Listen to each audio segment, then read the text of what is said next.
اعوذ باللہ من الشیطان الرجیم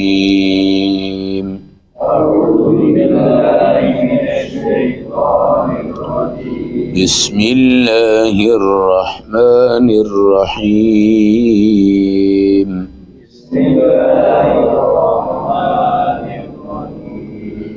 تلاوت کردہ آیات مبارکہ کا ترجمہ۔ الذی، اللہ تو وہ ہے، خلق السماوات، جس نے تمام آسمان پیدا فرمائے، والارض، اور تمام زمینیں پیدا فرمائی، وما بینہما، اور ان کے درمیان کے سارے جہاں پیدا فرمائے، فی ستۃ ایام، 6 دنوں میں، ثم استوی علی العرش، پھر اللہ قائم ہوئے اپنے عرش رحمان پہ، الرحمن فاسأل بہ خبیرا، وہ اللہ بڑا ہی مہربان ہے، چاہیے کہ اس کی پہچان اس بندے سے پوچھو جو اس کے بارے میں خبر رکھتا ہے۔ وَإِذَا قِيلَ لَهُمُ اسْجُدُوا لِلرَّحْمَنِ، مشرکوں سے جب یہ کہا جاتا ہے کہ رحمان یعنی خدا کو سجدہ کرو، قالوا وَمَا الرَّحْمَنُ، وہ کہتے ہیں رحمان ہے کیا چیز، أَنَسْجُدُ لِمَا تَأْمُرُنَا، کیا ہم اس ذات کو سجدہ کریں جس کے بارے میں تم ہمیں حکم دیتے ہو، وَزَادَهُمْ نُفُورًا، اور ان کی نفرتیں اور بڑھ جاتی ہیں۔ آیت نمبر 59-60، پارہ نمبر 19، سورۃ الفرقان۔ اللہ کی تخلیقات اور اس کی صفات۔ سارے آسمان اور تمام زمینیں، 7 آسمان ہیں، 7 زمینیں ہیں، یہ دنیا کائنات کے ہیں۔ اس طرح جنت جب بنے گی اللہ وہاں کے یہ آسمان بھی بنائیں گے اور وہاں کی زمینیں بھی بنائی جائیں گی۔ اس آسمان کو اللہ نے خوبصورت ستاروں سے، چاند سے اور سورج سے منور فرمایا ہے۔ ساری کائنات میں روز مرہ اپنی آنکھوں سے انسان ان چیزوں کو دیکھتا ہے، مگر جب ہدایت کے دروازے اور دلوں پہ مہر آ جاتی ہے تو چاند کے اوپر جا کر بھی، خلائی شٹل میں بیٹھ کر بھی وہ ایمان نہیں لاتے، اور جب اللہ ایمان کی توفیق عطا فرما دیتے ہیں تو وہ بیچارے جو کبھی زمین پہ ایک سائیکل ان کو نہیں ملی چلانے کے لیے، وہ بھی ایک کچے گھر میں بیٹھ کے اپنے رب کی توحید کو کیا کرتے ہیں، بیان کرتے ہیں۔ اللہ کی معرفت نصیب ہو جائے۔ حسن بصری رحمۃ اللہ علیہ سے کسی نے پوچھا اللہ کو پانے کا طریقہ کیا ہے، اللہ کو پانے کا طریقہ کیا ہے؟ آپ نے فرمایا اترک نفسک وتعال، اپنے دل کی جو چاہت ہے اس کو قربان کر دو، آ جاؤ تمہیں اللہ مل جائے گا۔ یہ دل ہمیں گھماتا ہے، اللہ کی ذات سے دور کرتا ہے، مگر یہی دل جب متوجہ ہو جاتا ہے تو اللہ، موسیٰ علیہ السلام نے جب اللہ سے یہ عرض کی کہ اگر آپ کہیں رہنا چاہیں تو آپ کہاں رہنا پسند فرمائیں گے، اگر آپ کہیں رہنا چاہیں آپ کہاں رہنا پسند فرمائیں گے؟ فرمایا فی قلوب عبادہ المؤمنین، مومنوں کے دلوں میں رہنا پسند کروں گا۔ یہ دل بہت بڑی صفات کا مالک ہوتا ہے، دل کرتا ہے دل نہیں کرتا۔ آپ دنیا کے معاملات میں سنتے ہیں نا، یہ کام کرو میرا دل نہیں کر رہا، یہ کھا لو میرا دل نہیں کر رہا۔ کبھی آپ کو بھوک لگتی ہے، آپ کا دل متوجہ کرتا ہے، آپ ایک دم آ جاتے ہیں۔ آپ ایک پیاز کے ساتھ کھانا کھا لیتے ہیں، چٹنی کے ساتھ کھانا کھا لیتے ہیں، خشک روٹی ہے وہ کھا لیتے ہیں، پانی کے ساتھ کھانا کھا لیتے ہیں، کھجور کھا لیتے ہیں، گٹھلیاں پیس کے چبا لیتے ہیں۔ دل کا کرنا اور دل کا نہ کرنا، یہ کائنات میں ایک خوبصورت مثال ہے۔ نماز پڑھ لو دل نہیں کر رہا، قرآن پڑھ لو دل نہیں کر رہا، ذکر کر لو دل نہیں کر رہا، فلم دیکھ لو بہت دل کر رہا ہے، کرکٹ کھیل لو بہت مزہ آئے گا، سینما میں چلے جاؤ بہت دل کرے گا، بازاروں میں جا کے گھوم جاؤ بہت دل کرے گا، برفانی پہاڑوں میں سیر کراؤ بہت دل کرے گا۔ یہ خواہشات ہے، کیا ہیں؟ خواہشات ہیں۔ اللہ رب العزت کے حکم میں دل کرے یا دل نہ کرے، آپ کو یہاں پہ آنا پڑے گا۔ دنیا کی خواہشات ہیں، دل کر رہا ہے تو کر لو، نہیں کر رہا تو نہ کرو، لیکن اللہ کے دین میں ایسا معاملہ نہیں ہے۔ دلوں کو زنگ لگا ہوتا ہے، ہر وقت دلوں کو زنگ لگا ہوتا ہے، لیکن ہمارے نبی فرماتے ہیں الصلاۃ الی الصلاۃ کفارۃ لما بینہما، ایک نماز پڑھو اگلی نماز تک کے تمام سینٹر کے جو گناہ ہونے ہیں نا، اللہ ان سے تمہاری حفاظت فرمائے۔ دوسری پڑھ لو، تیسری نماز کے درمیان تک جو گناہ ہو سکتے ہیں اللہ ان کی حفاظت فرمائے گا۔ اب اگر نماز ہی نہیں پڑھتا انسان اور قرآن نہیں پڑھتا اور ذکر ہی نہیں کرتا، مجھے بتاؤ اس کو تحفظ خدا کس طرح حاصل ہوگا؟ وہ اپنے اللہ کو کیسے پہچانے گا؟ اس نے تو اس ماحول کو پہچاننا ہے جس میں وہ رہ رہا ہے۔ بے نمازی کے ماحول سے اللہ بچائے، بے نمازی کے ماحول سے اللہ بچائے۔ تو دل کر رہا ہے، دین میں ہمارا یہ لفظ ہونا چاہیے، دل کر رہا ہے۔ اگر ذرا سا دل آپ کا اس دین سے اچاٹ ہو رہا ہے تو آپ سمجھ جاؤ کہ ہم کسی بہت بڑے گناہ میں شامل ہو چکے ہیں اس وقت۔ یہ کوئی چھوٹی بات نہیں ہے۔ میرا ٹوپی پہننے کو دل نہیں کرتا، نماز کو نہیں کرتا، داڑھی کو نہیں کرتا، قرآن کو نہیں کرتا، ذکر کو نہیں کرتا، مسجد میں نہیں جا سکتا، مدرسے میں نہیں جا سکتا، یہ کوئی چھوٹی بات نہیں ہے۔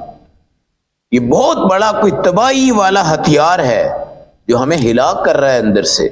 ورنہ مومن کی مجال کیا ہے کہ وہ یہ کہے کہ یار میرا دل نہیں کر رہا۔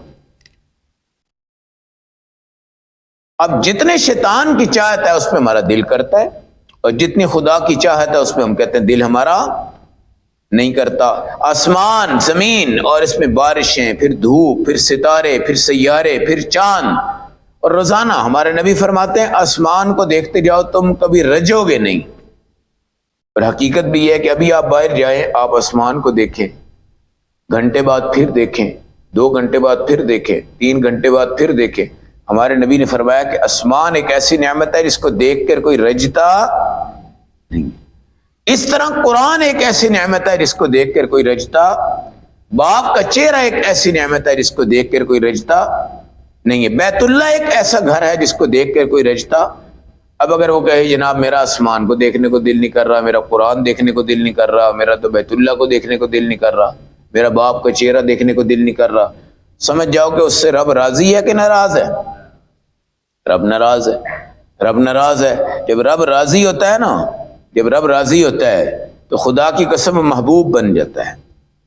اور محبوب کی آپ کو پتہ ہے ہر ٹوٹی پھوٹی چیز بھی اگر ہوتی ہے وہ بھی آپ کو پسند آ جاتی ہے۔ رب کی تو کوئی ٹوٹی پھوٹی چیز بھی نہیں ہے، ساری سالم چیزیں ہیں، ساری سالم چیزیں ہیں۔ اس لیے اللہ کو پہچاننے کے لیے اللہ کی تخلیقات پہ غور کرنا ہے، اللہ کی تخلیقات پہ غور کرنا ہے۔ کبھی آپ 2 بجے اٹھیں، 2:30 بجے اٹھیں، کبھی آپ باہر اندھیرے میں جائیں اور اوپر آسمان پہ ذرا اس کا سٹائل دیکھا کریں، ستاروں کا ایک خوبصورت جہاں ہوتا ہے، خوبصورت جہاں ہوتا ہے، ساری دنیا میں چمک اور دمک کے ساتھ یہ چل رہا ہوتا ہے۔ آپ کیا سمجھتے ہیں کہ یہ ستارے دنیا کو منور نہیں کرتے؟ یہ بہت سی دنیا کو منور کرتے ہیں۔ اور جس وقت قرآن کہتا ہے اذا الشمس کورت واذا النجوم انکدرت، جب قیامت آئے گی تو سورج بے نور ہو جائے گا، پھر آپ کو پتا چلے گا یار لوڈ شیڈنگ اصل یہ ہے، لوڈ شیڈنگ اصل پاور پیچھے سے اب بند ہوئی ہے، پاور پیچھے سے کہیں دنیا چاند کی روشنی میں بہت کچھ کرتی ہے، الحمدللہ چاند دیکھ کر دعائیں کرتے ہیں، 14ویں کے چاند پہ دعائیں کرتے ہیں، چاند کو دیکھتے رہتے ہیں تو خدا کی معرفت مل جاتی ہے، ستاروں کو دیکھ رہے رہتے ہیں اللہ کی معرفت مل جاتی ہے، سورج کو دیکھتے رہتے ہیں اللہ کی معرفت ملتی ہے۔ مگر جن کو نہیں ملتی وہ سورج کی عبادت بھی کر رہے ہوتے ہیں، سورج کو خدا بھی مان رہے ہوتے ہیں۔ حضرت ابو ذر غفاری رضی اللہ تعالیٰ عنہ سے میرے نبی نے پوچھا تجھے پتہ ہے کہ یہ سورج کہاں چلا جاتا ہے؟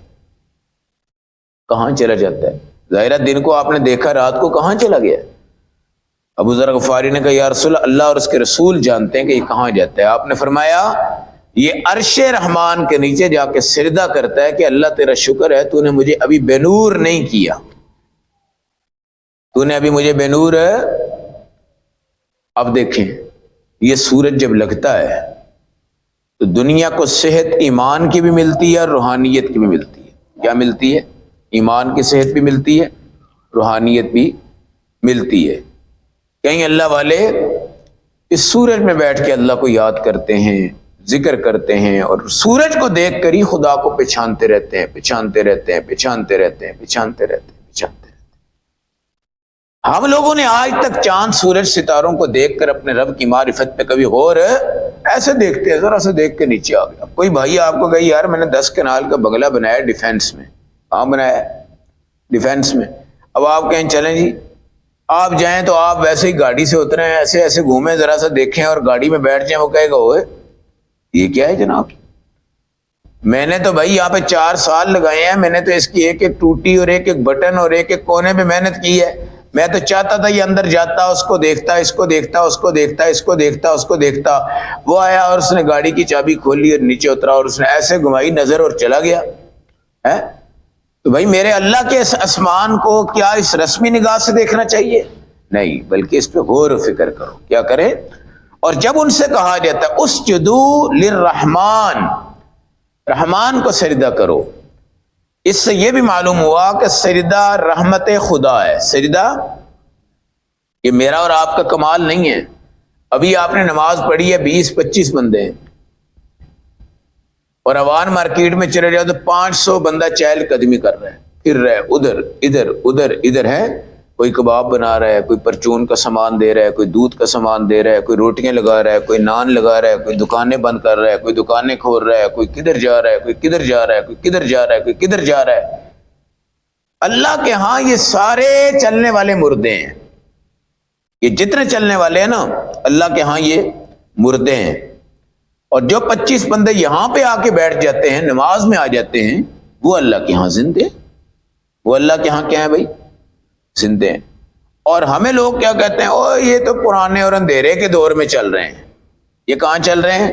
پرانے اور اندھیرے کے دور میں چل رہے ہیں۔ ہم ترقی کی طرف گامزن ہیں، ہم ترقی کی طرف گامزن، ہم جدید دور کی طرف جا رہے ہیں، ہم ایک ترقی کی طرف جا رہے ہیں۔ خدا کے بندو، جو پیغمبر تمہارا آ کے عرش رحمان کے اوپر بیٹھ کے چلا گیا، اس زمانے کو تم ترقی نہیں کہتے، اور آج کل اس زمانے کو ترقی کہہ رہے ہو۔ ہم ترقی کی طرف گامزن ہیں، ہم نئی راہوں کی طرف گامزن ہیں، ہم بہت جدید دور کی طرف گامزن ہیں۔ جتنا پہلا دور تھا وہ سب سے اعلیٰ تھا، اور جتنا اب دور ہے، یہ اس کے بعد کا جو دور ہے، یہ سب سے گھٹیا ہوتا جا رہا ہے، گھٹیا سے گھٹیا ہوتا جا رہا ہے۔ قالوا وما الرحمن، وہ طنز کہتے ہیں، تم رحمان کو کہتے ہو، رحمان ہے کیا؟ ہم کہتے ہیں نا خدا کو سجدہ کرو، ہمیں کوئی کہے خدا ہے کیا چیز؟ نعوذ باللہ، اس طرح کے الفاظ بھی وہ کہتے ہیں۔ انسجد لما تأمرنا، جو تم کہتے ہو ہم اس کو سجدہ کریں، اور جس کو ہمارا باپ کر کر گیا اور دادا کر کر گیا اور پردادا کر کر گیا، وہ بت ہے۔ ہم بتوں کے پجاری ہیں، بت ہمارے خدا ہیں۔ تم جس رحمان کو سامنے لے کے آ رہے ہو، ہم اس رحمان کو سجدہ کبھی نہیں کریں گے، اور تمہارے کہنے پہ ہم کبھی نہیں چلیں گے۔ کسی گاؤں دیہات میں جب ہم چھوٹے چھوٹے ہوتے تھے نا، تو بڑی بدعات اور رسومات ہوتی تھی۔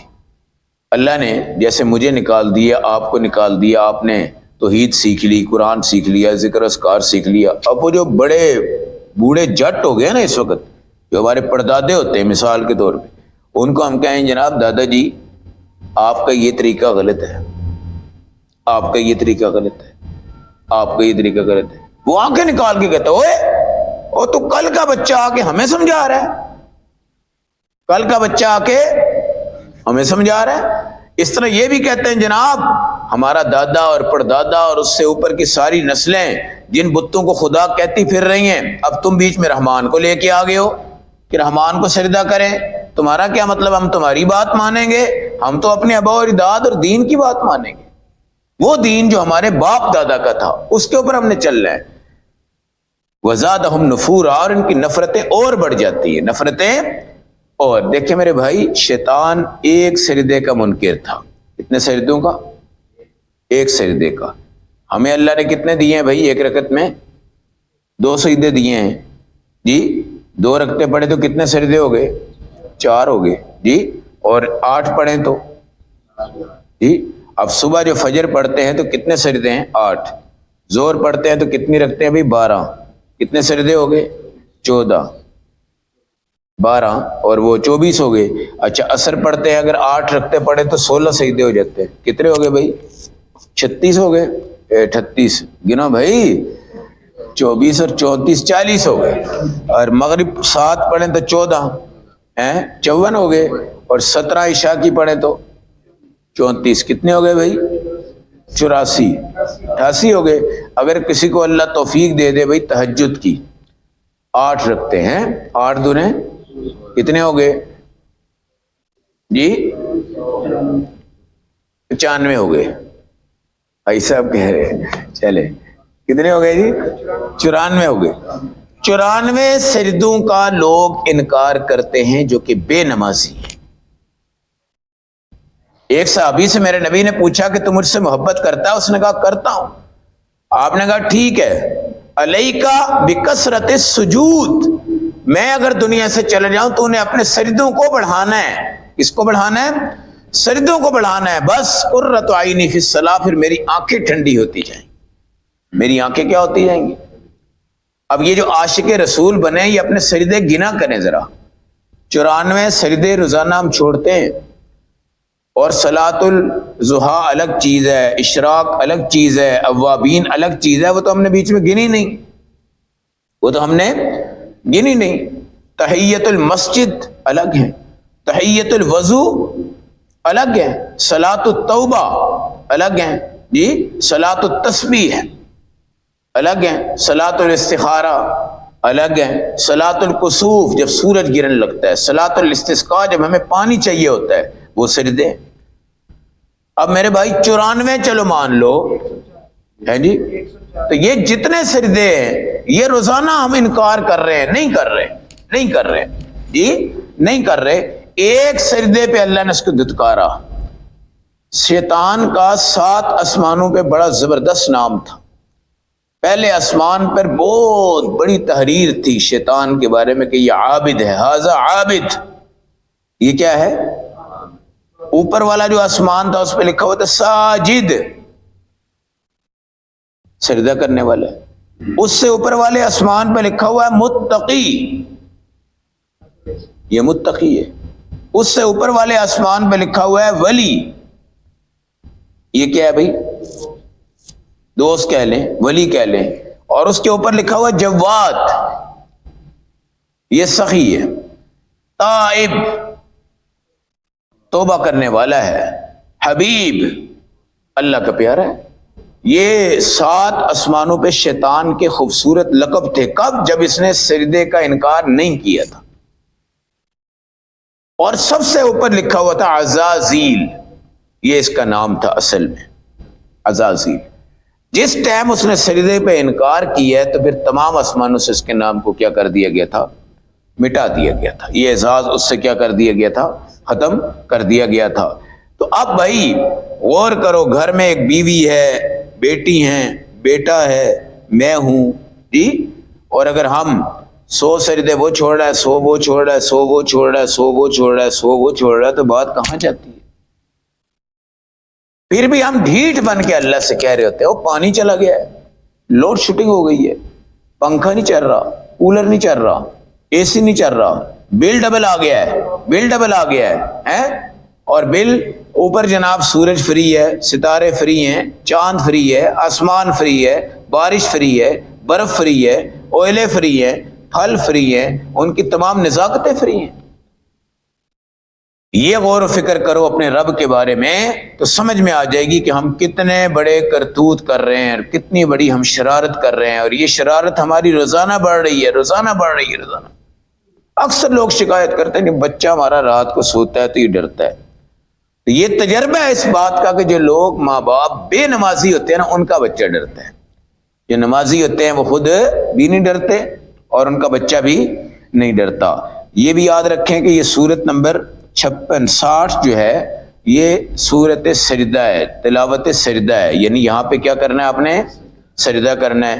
اور یہ بات بھی یاد رکھیں کہ اب میں نے اس کو تقریباً 4 بار پڑھ لیا ہوا ہے، پہلے بھی، پھر چھوٹے چھوٹے لفظوں میں، ترجمے میں۔ تو ایک مجلس میں جو آپ میرے پاس بیٹھے ہوئے ہیں، اس کو اگر 1,00,000 مرتبہ بھی پڑھیں نا، ایک سجدہ آئے گا۔ کتنے آئیں گے؟ ایک سجدہ۔ اب ایک بندہ یہاں میرے پاس سن گیا تلاوت اور باہر چلا گیا، وضو ٹوٹ گیا، وضو کر کے دوبارہ آ گیا ہے، میں وہیں پہ ہوں، میں وہیں پہ ہوں۔ اب میں اس کو بار بار پڑھ رہا ہوں، بار بار پڑھ رہا ہوں۔ آپ باہر سے اگر ہو کے آ گئے ہیں تو آپ پہ یہ 2 سجدے ہو جائیں گے، اسی آیت کے کتنے ہو جائیں گے؟ اگر آپ یہاں سے 10 مرتبہ جاتے ہیں پھر 10 مرتبہ یہاں آتے ہیں تو اس کے سجدے آپ کو کتنے کرنے ہیں؟ 10۔ اور مجھے کتنے کرنے ہیں؟ 1 کرنا ہے۔ یہ بات یاد رکھیں۔ دوسری ایک بڑی اہم اور باریک بات یاد رکھیں سجدے کے بارے میں۔ اگر آپ نے کوئی پرانی کیسٹ ریکارڈ کی ہوئی ہے، پرانی کیسٹ، پرانی ویڈیو، پرانا ریکارڈ، وہاں پر آپ کو قاری صاحب کی تلاوت کی سجدے کی آواز آ رہی ہے، یہی آیت ہے مثال کے طور پہ، اس کو پھر پڑھ لیتے ہیں جی۔ وَإِذَا قِيلَ لَهُمُ اسْجُدُوا لِلرَّحْمَٰنِ قَالُوا وَمَا الرَّحْمَٰنُ وَنَسْجُدُ لِمَا تَأْمُرُنَا وَزَادَهُمْ نُفُورًا، اس کو پھر پڑھ لیا۔ اب اگر بھائی یہ ہمارا آج ریکارڈ ہو رہا ہے، یہ درس کیا ہو رہا ہے؟ آج ریکارڈ ہو رہا ہے یہ درس، یہ اس ٹائم اگر کوئی اس کو لائیو سنتا ہے تو ڈائریکٹ وہ تو سجدہ کرے گا ہمارے ساتھ، لیکن وہ بھی اگر ایک ہی جگہ بیٹھ کے ہمارا یہ بار بار سن رہا ہے تو وہ بھی ایک ہی کرے گا، وہ بھی کتنے کرے گا؟ ایک۔ لیکن یہ ریکارڈنگ جو میری آج ہو رہی ہے، اگر یہ ریکارڈنگ کوئی باہر بندہ سنتا ہے، ڈائریکٹ نہیں سن رہا، بعد میں جب یہ ڈاؤن لوڈ ہو جاتی ہے اس کے بعد سنتا ہے، تو اس پہ سجدہ نہیں آئے گا، یہ بات یاد رکھیے گا۔ اس پہ بہت سے لوگ غلط فہمی کا شکار ہیں کہ 10 سال پہلے کی اگر کوئی تلاوت آپ نے گھر میں رکھی، کیسٹ لگائی، وہ پڑھ رہے ہیں قاری صاحب، تو وہ ان کی بھائی فی الوقت تلاوت نہیں ہے، فی الوقت تلاوت وہ ماضی کا حصہ ہے۔ وہ کس کا حصہ ہے؟ اس کے سننے پہ آپ کے کوئی سجدہ نہیں آئے گا، یہ بات یاد رکھیے گا۔ تو جتنی بار میں پڑھوں میرے اوپر ایک ہے، آپ جتنی بار یہاں بیٹھ کے سنیں آپ کے اوپر ایک ہے، آپ کے اوپر ایک ہے۔ اور اگر باہر جائیں اندر آئیں، باہر جائیں اندر آئیں، باہر جائیں اندر آئیں، جتنی مجلسیں آپ تبدیل کریں گے بھائی اتنے ہی سجدے آپ کے اوپر کیا ہو جائیں گے؟ بڑھ جائیں گے۔ اللہ ہم سب کو عمل و سمجھ کی اور فہم کی توفیق عطا فرمائے۔